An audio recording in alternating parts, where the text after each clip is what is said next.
Hey. Oh, I'll try to send you what I received then. Oh, okay. Okay, bye.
Morning, Joetta. Good morning, Steve. Can you hear me? I can. Okay, good. All right. And I think Jade is on the line. Good morning, Jade.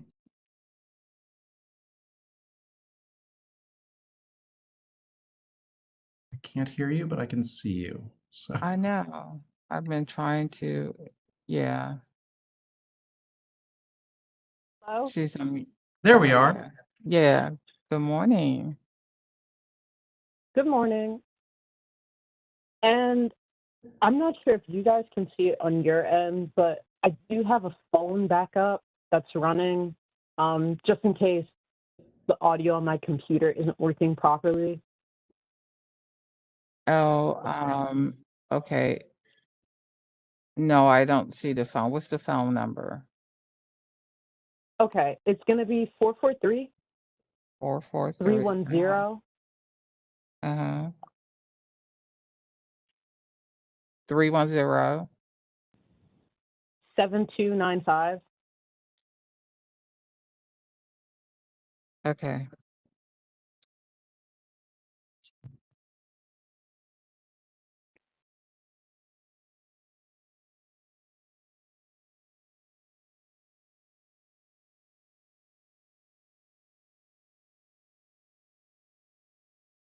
And Joyette, I'm just confirming you can see the PowerPoint now. Yeah, I can see it now. Yep, and I can see it on the YouTube. So we are Oh, on all YouTube. We're getting yeah, fancy. yeah, we're learning. Um, yeah, we'll talk about YouTube at another time. Okay. Put a But pin in that. yeah, I got it up and running, and I'm kind of getting a little swing of the things. So I feel a little bit more comfortable. Not totally comfortable, but I'm getting there. Okay, great.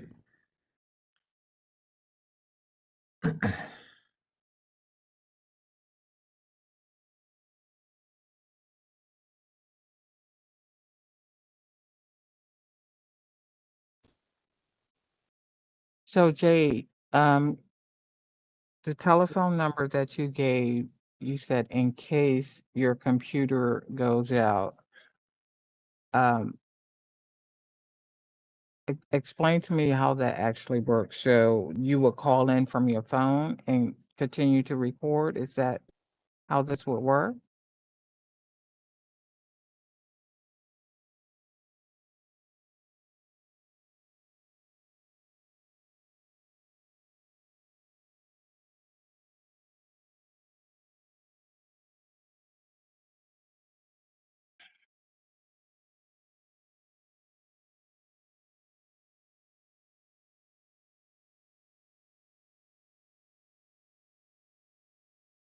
Okay, Steve, I'm gonna heat up my oatmeal real quick. Okay. At least I Oh, got it. quick question. The Mhm. chat is off, correct? Yes, nobody can chat. Okay, good. Yeah. That was one of the things I was like, oh, I need to start this early to make sure I get those privileges right. Yeah. Okay, cool. Okay. All right, I'll be right back.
Looks like the chat function is.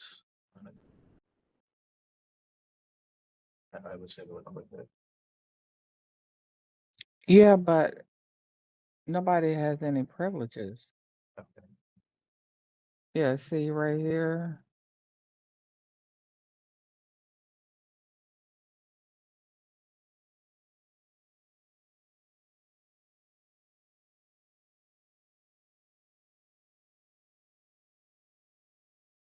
Maybe it just shows up. But Yeah, it just shows up, but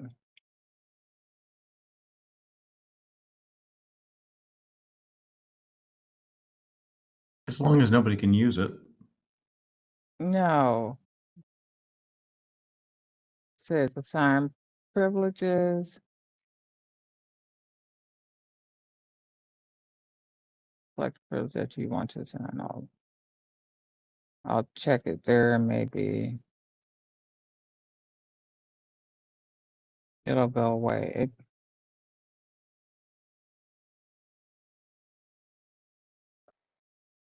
I just want to make sure. Yeah, I don't.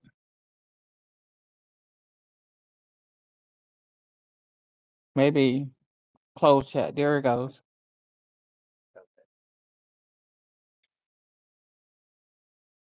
I don't know why. I don't know why it's showing. But no one has any privileges.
Good morning.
Morning.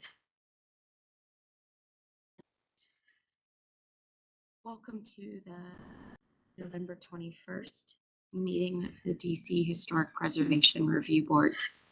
My name is Marnique Heath, the chair of the board. Public notice of this WebEx meeting and participation instructions have been emailed to the project applicants in the HPO mailing list and posted on the Office of Planning website.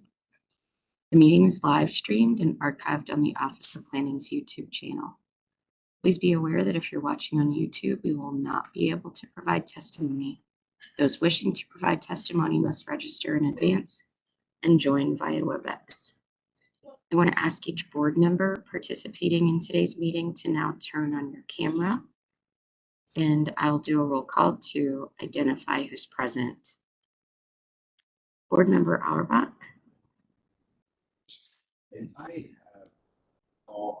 Good morning, Board Member Auerbach is present. Good morning. Good morning, Board Member Bell. Is Board Member Bell on? Don't see him yet, but I do expect him. So I'll announce once we do have him on. Board Member Marzella. Good morning, President. Good morning. Board Member Miller.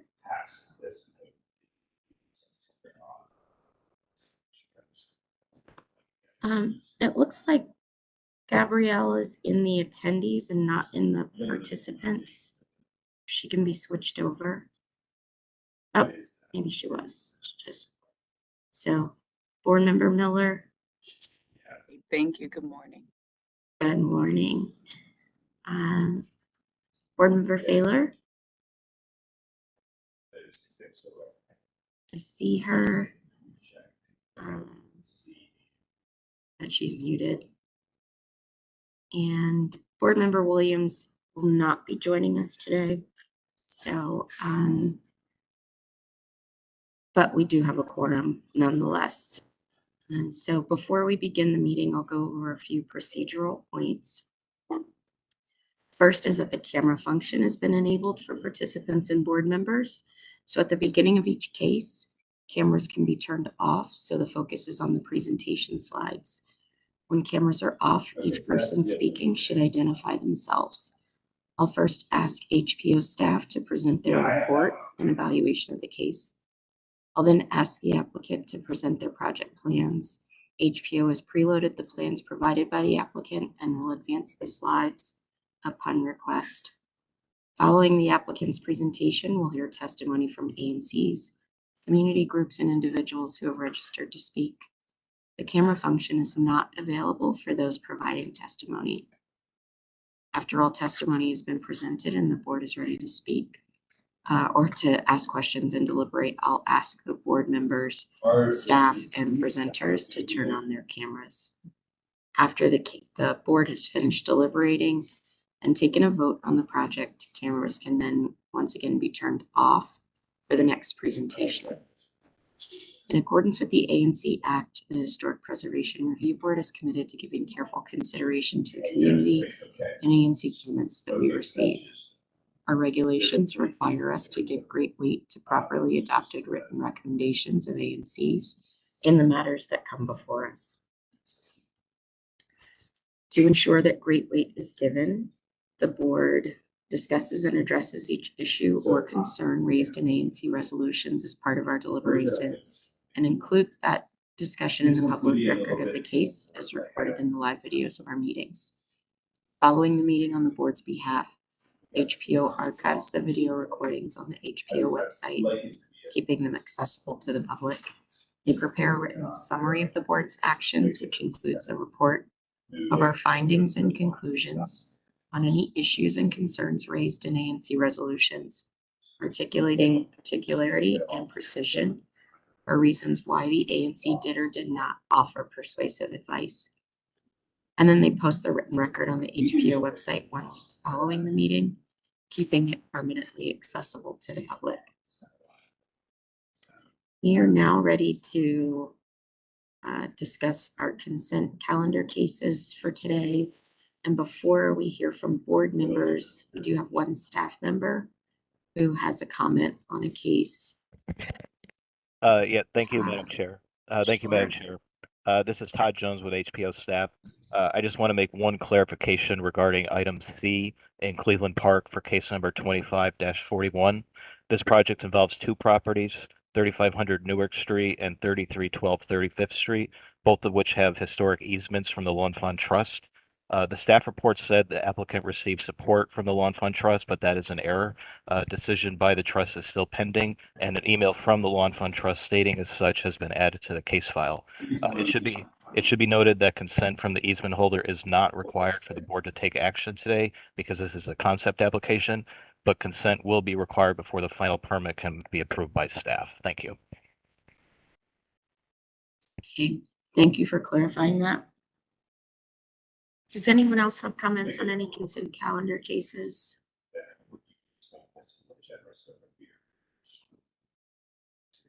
All right. Hearing none, I will make a motion to approve all consent calendar cases on the agenda today and ask for a second. Second. Thanks, Andrew. All those in favor? Oh. All right. Aye. All those in, oh, aye. Aye. Gretchen's ahead of us. All right. Okay. Anyone oppose? Then the motion carries. Thank you for that. We're ready to move to the first case on our agenda, which is in the Anacostia Historic District at 1216 W Street Southeast. Would staff like to make your presentation? Marnie, just one quick announcement before we go to the first case. I just wanted Sure. to state on the record that the last case, 2120 S Street, has been deferred at the request of the ANC, so that case will not be heard today. The applicant is aware of that. Great. Thank you for that, Steve. I totally forgot to mention that. All right. Okay, good morning, everyone. My name is Imania Price. I am the reviewer for the Anacostia Historic District, and I am presenting the staff report for 1216 W Street Southeast in the Anacostia Historic District. This case is returning to the board from last month with the revised concept for the rehabilitation of a two-story detached brick building and the construction of a four-story rear addition.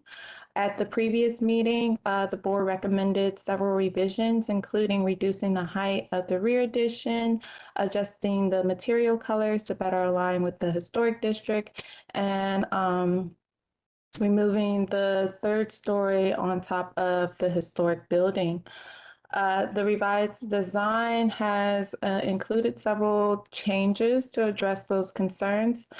A portion of the addition that extends over the roof of the existing building was removed.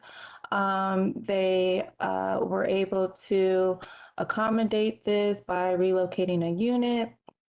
Additionally, the central staircase has been scaled down to 3 stories, reducing that impact onto the 4-story structure.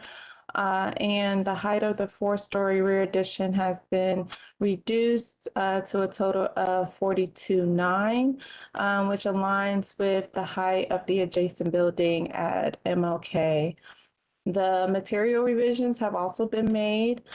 They've recommended a brick textured fiber cement panel for the rear addition to provide better compatibility. They provided a material analysis of the brick paneling to associate with the historic district and get feedback from the community. Finally, the proposal also includes their preservation plan, which details their replacement of the windows, the restoration of the front yard, interior structural framing, and as well as how they will be preserving the historic building's exterior front yard. So based off of these recommendations that these changes that they've made and off the recommendation of the Board and Historic Office, HPO is recommending support of the concept. and delegation to staff. Further materials and inclusion of the preservation plan will be reviewed at staff as well. So at this time, I'll let the applicant go through their new set design and be here for any questions. Chair Heath, just a quick question of staff. Did you say they have a preservation plan or they don't have one yet and you will review it when they do submit it, Amania? Could you repeat that? They do have a preservation plan at the end of their packet. They've included it.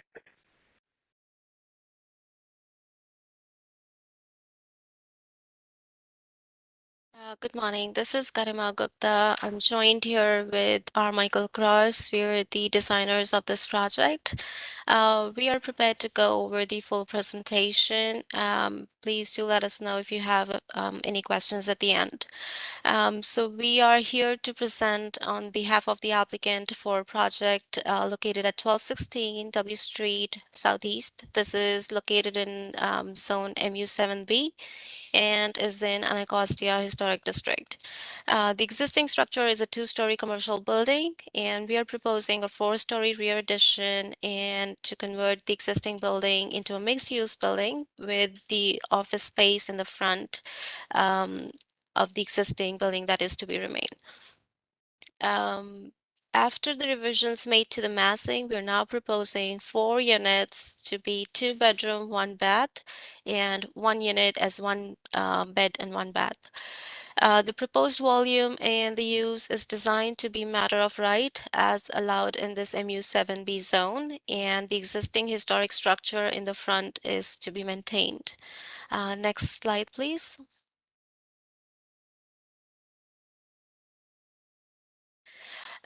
This is the existing front and rear of the property. The owner, as mentioned before, is proposing to maintain the existing structure in the front as per HPRB guidelines and is proposing a rear addition to accommodate the residential units.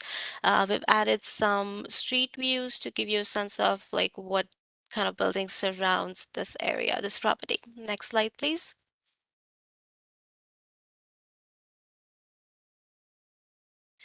Again, these are some aerial views giving the context of the buildings that surrounds the property. The red dot that you see is the property 1216 W Street. Next slide, please. The plan on the right shows the existing site and on the left shows the proposed addition. So you can see that we are proposing to maintain the front and are proposing a rear addition, which we'll see in 3D views in more detail. Next slide, please. We are proposing to underpin the cellar slab to accommodate the proposed office space. This space will have 2 means of egress. The first floor will also have an office space with a common lobby in the front. This is a revision that we've made based on the some of the suggestions received.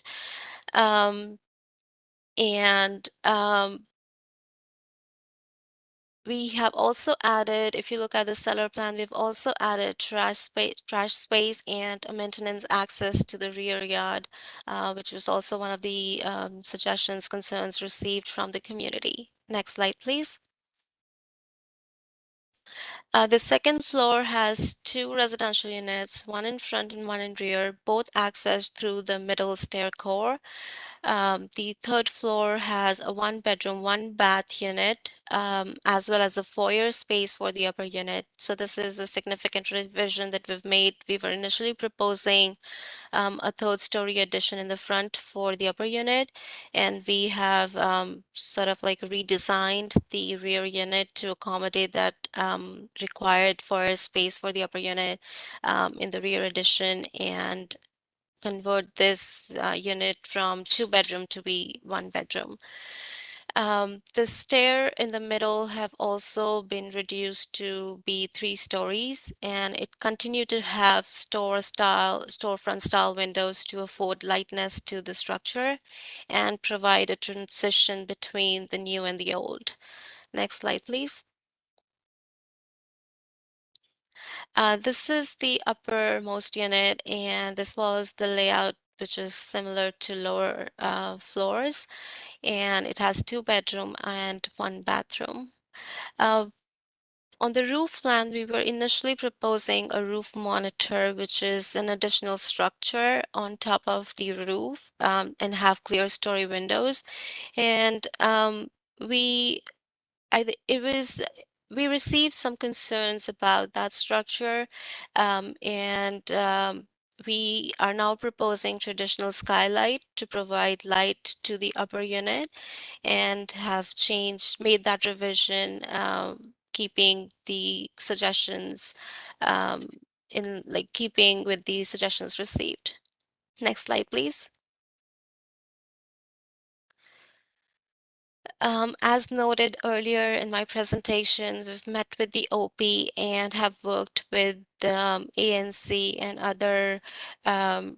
other groups, and have reduced the massing of the structure. We have removed the third story addition from the front, and have reduced the stair core to be only 3 stories. The rear addition is now set back at about 50 feet from the front. A flag test was performed initially, and it was noted that the addition is not visible from the street. Next slide, please. This is a 3D render that shows the existing structure to be maintained, and a rear addition with 5 units. We had received some suggestions from the Historic Board and the OP regarding the materiality, and we've worked on those. I'll speak a little bit more about in the next slide. But we are now proposing a brick textured material for the rear addition, which wraps all around the building, all around the rear addition. We are also proposing windows along the MLK that you see. These are at-risk windows, and provide more light and air to the unit. They are not required windows, and the owner is prepared to work with the tenants or owners of these units if any development happens on this property line. The stair mass is made as a hyphen, more like a transitional unit, a transitional element between the old and the new. Next slide, please. So we did perform a materiality analysis. We have visited the site to compare the proposed material with the adjacent structures. We are proposing Nichiha for brick textured material in crimson color. So as you can see, we looked around the neighborhood and compared the material with like different buildings like 2100 MLK, 2001, 2606, like different buildings. And on the right bottom, you can see these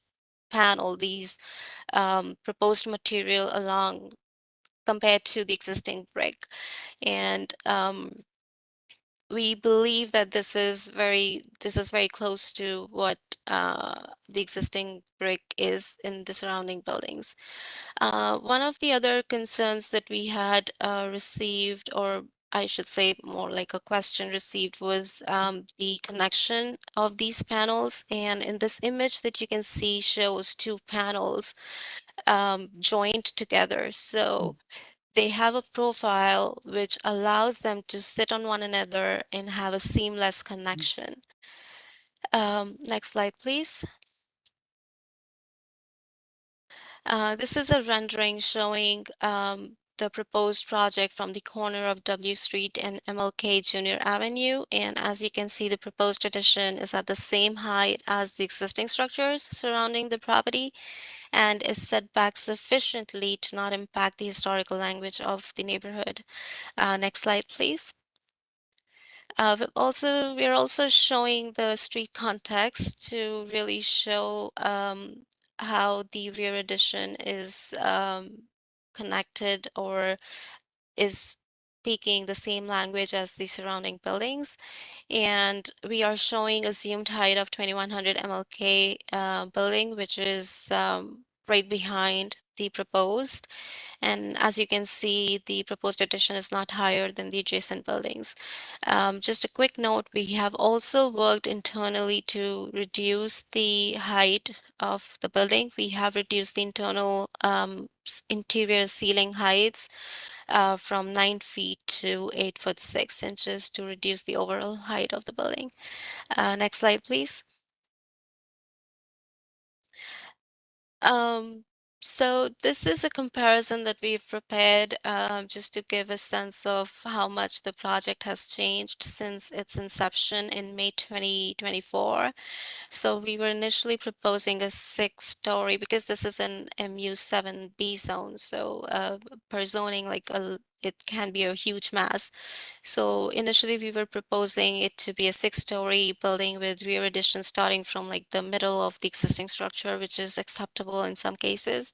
But when we spoke to OP, we reduced the proposal or the structure to be 4 stories, reduce the 3rd-story addition in front to be only 3 stories. As you can see in July 2024, left bottom, orange line is what we were proposing then. Since then, the project has changed. We've spoken with different groups, ANC, OP, even we've presented to the board last month, and the most recent building is a 4-story addition, which is set back 50 feet from the front. We have reduced the stair court to be only 3 stories. We have removed the entire 3rd-story addition from the front. Next slide, please. This is a view from the street from the east side. The brick is proposed to be wrapped around the rear addition. This concludes my presentation. If we can go back to slide 9, we're happy to take any questions that you may have. Yeah, that's it. All right, thank you. Do board members have any questions at this time? Thank you, Chair Heath. Okay, we have 2 people who have registered to speak on this application. Do we have Commissioner White representing single member district 8A05? Is Commissioner White on? If not, what about Greta Fuller?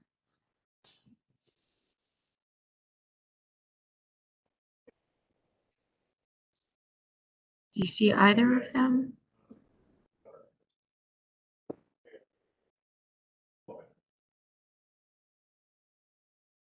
Steve or Joyetta?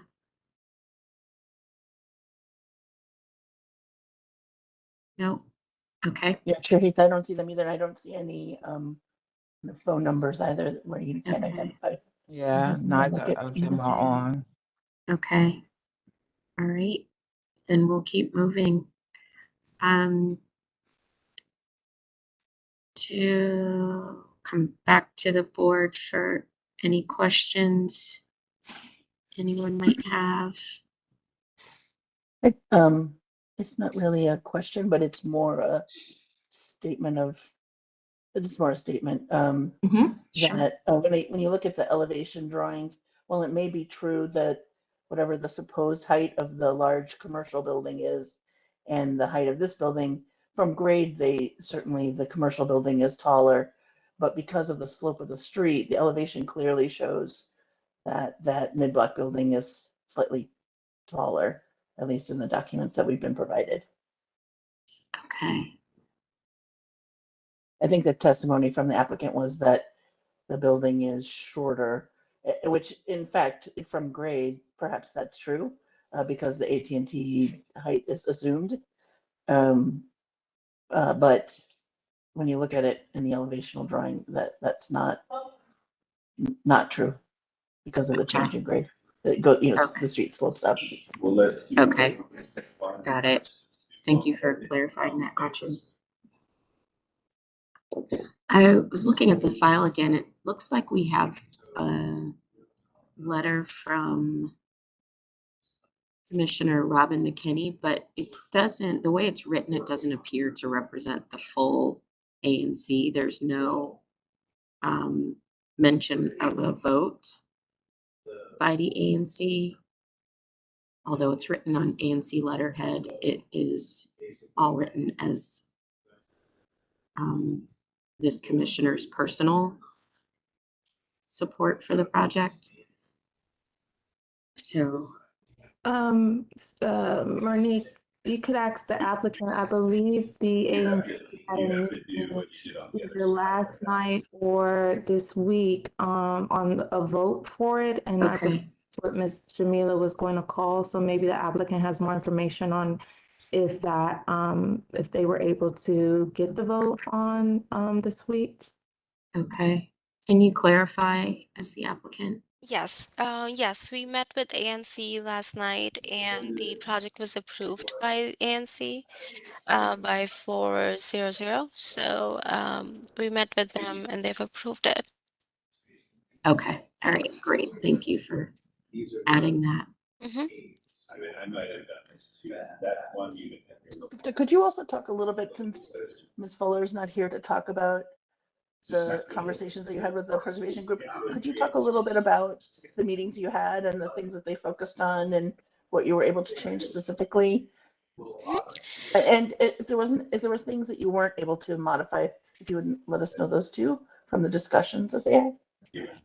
Sure, I'll try my best, and Michael, please help me if I'm missing anything. All right, so we've met with them a couple times. So they had some questions about the materiality of the project, which we've worked with them. And it seems like the proposed material is acceptable. They also had some questions about what kind of building this is going to be, what kind of office space this was going to be, where the trash will be, how the rear yard will be accessed, what kind of, what is a roof monitor. So those were kind of like the questions that we had received from them, and I believe that we were able to answer most of them with our revisions. Yeah.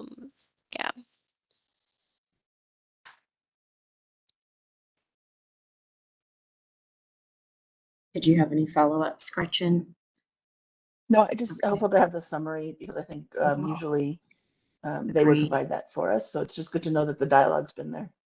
Yes, agree. Any other questions from board members? If not, then I'll ask board members to turn on your cameras so we can deliberate.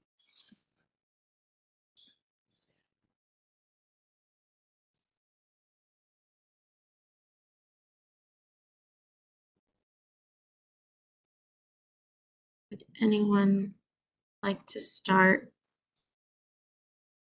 Yeah, Chair Heath, I'll go ahead. I guess I just want to say the massing as we see today is generally improved. So thank you to the applicant for incorporating those comments. I think especially it's helpful to see the kind of elevation section view evolution over time, even if I guess some of those proposed massing studies were studies rather than real proposals. I think it is especially helpful to see that. So I do think this incorporates the comments from our previous meeting, and I have no concerns.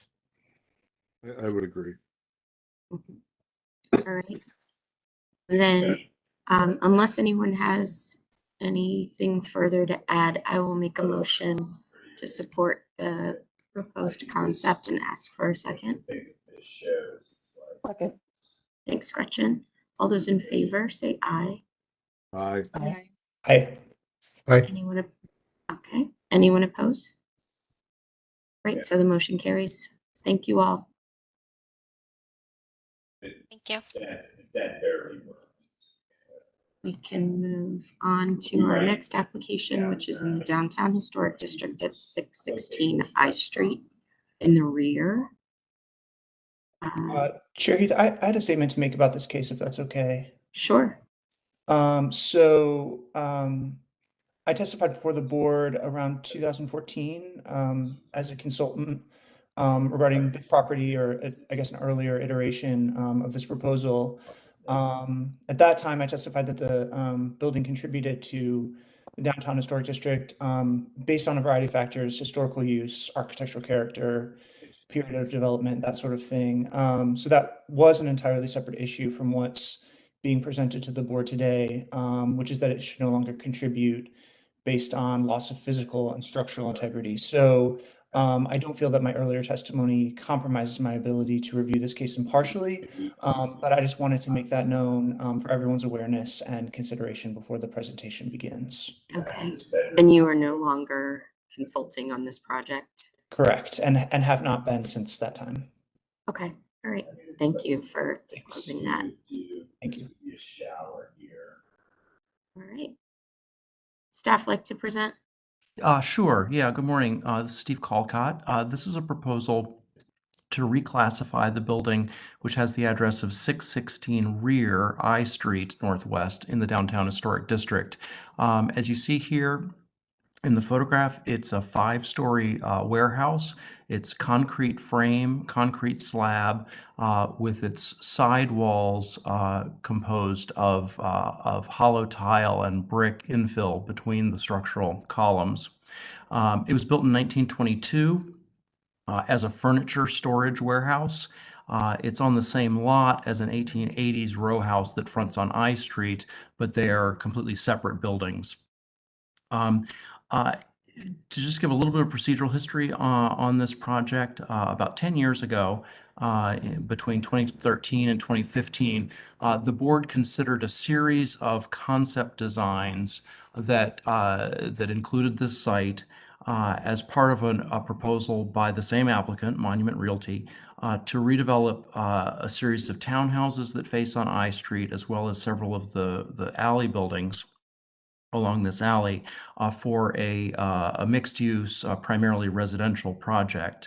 At the time, or as part of that proposal, in which the board considered various concept designs, I think maybe 4 or 5 times it came before the board, the applicants put forth an argument that this particular building should be considered non-contributing for not having significance. The board considered that argument and ultimately rejected it, finding that it was built within the period of significance of the historic district. And while it was a somewhat unusual building type for the Downtown Historic District, it nevertheless met the criteria to be determined contributing. While the building's condition was sort of briefly mentioned as part of that, the issue was not really put before the board about the building's integrity.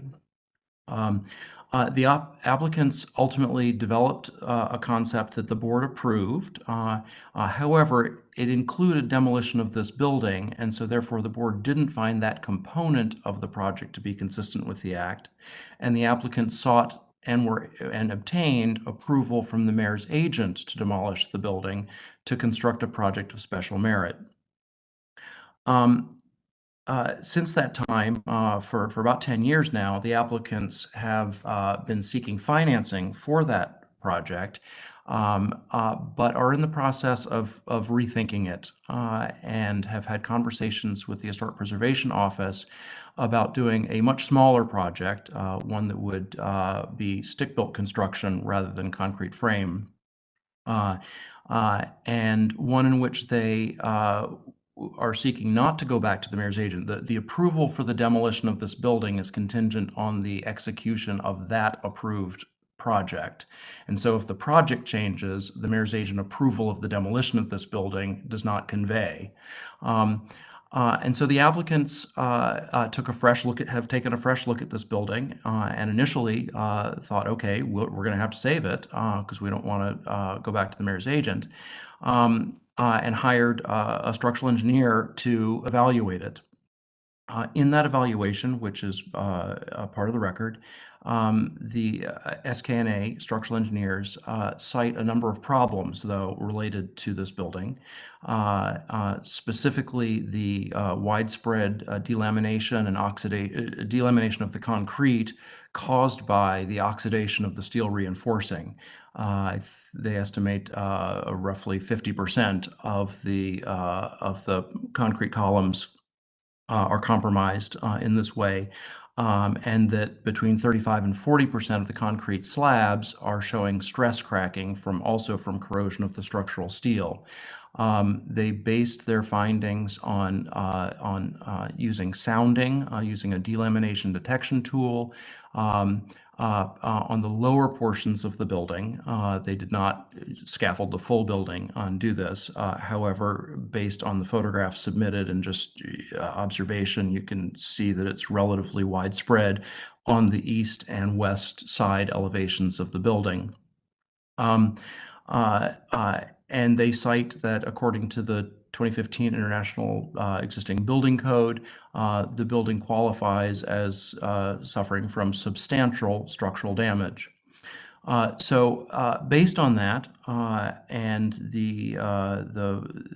their feeling that this building simply cannot be reused safely for occupancy, they're requesting that the board reclassify the building as non-contributing based on a lack of structural integrity.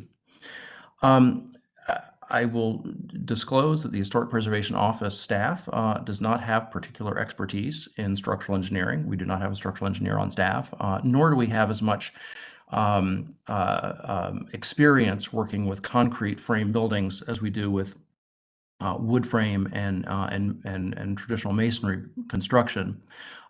We've done some reading up from National Park Service and other literature on concrete frame construction. We believe that the applicants have made a convincing case that the level of deterioration in this building is widespread and is structurally